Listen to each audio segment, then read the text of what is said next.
My family background, I was born and raised in Montana, and I'm fourth generation, 100% Lebanese family. My great-grandparents had immigrated, and I was raised Catholic and very strong, prayerful, faithful leadership in our home. When I graduated college, kind of had a little more independence. I went to the University of Iowa, so I was a long ways away from home and establishing my own rhythm and routine as an adult, or an independent anyways. And didn't attend church as often as I did, or put the priority on faithfulness in my college years until about when I graduated. So I was a senior in college, won the NCAA tournament, became a one-time national champion, had goals, much bigger goals than that, right? So really wanted to be a four-time NCAA champion, and when I finally won an NCAA title and felt like I got the monkey off my back, so to speak, it didn't really revolutionize my life in the way that I thought it might.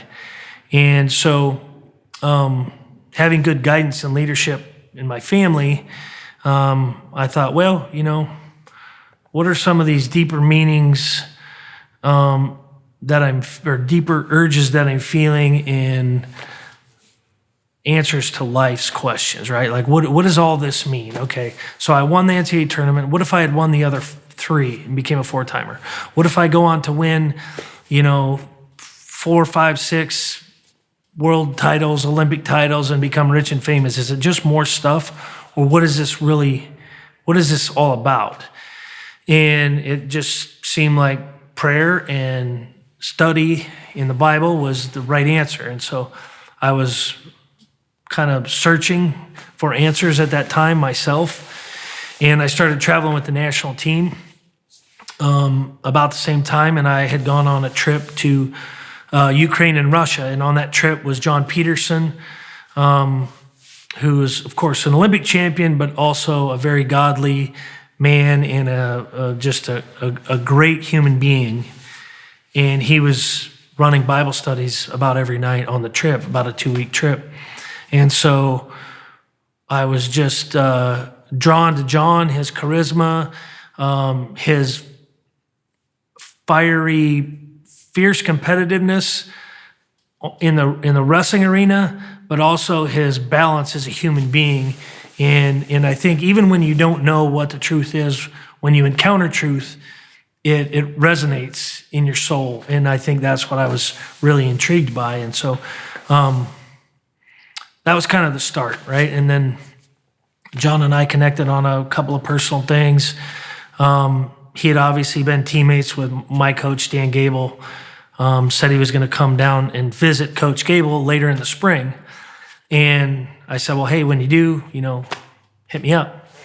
So he did. 3 months later, he came down, contacted me, spent the evening at my house, basically walked me through the gospel and asked me questions I couldn't answer, right? He's like, okay, are you a good person? I mean, if you died today, would you go to heaven? And I hope so. And he's like, well, would you like to know, or do you want to hope? And then walked me through the gospel on why we need Jesus Christ. And so at the end of that, it helped me understand a lot of things. He asked if I wanted to pray to receive Christ. We did right then. And then that was kind of the start. I was 23, and that was the start of my Christian walk. And then God, he continues to put the right people in your path. I had other great leaders, Ken Klingman and Gene Davis, and others who have impacted me greatly. But yeah, that's where it all started for me. Since becoming a Christian and dealing with competition, right, success or setbacks, it's a lot different. And in any sport, but especially a combative sport, an individual sport, it's very easy, and still is a challenge. It's very easy to get lured into being very self-reliant and patting yourself on the back for all these accomplishments that I've done. And, if you have, especially if you had a lot of success, and I had a fair amount as a young kid growing up through the ranks, winning, kids state titles and regionals and high school state and even into college.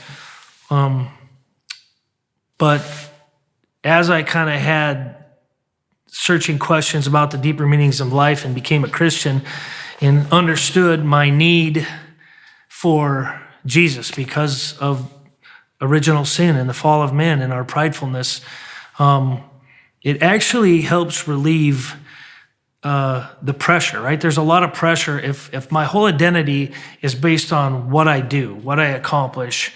It can be a very burdening situation, right? And it just invites more and more pressure on top of us. And just understanding that my identity is in Christ, that God loved us so much that he gave his son to cover our sin.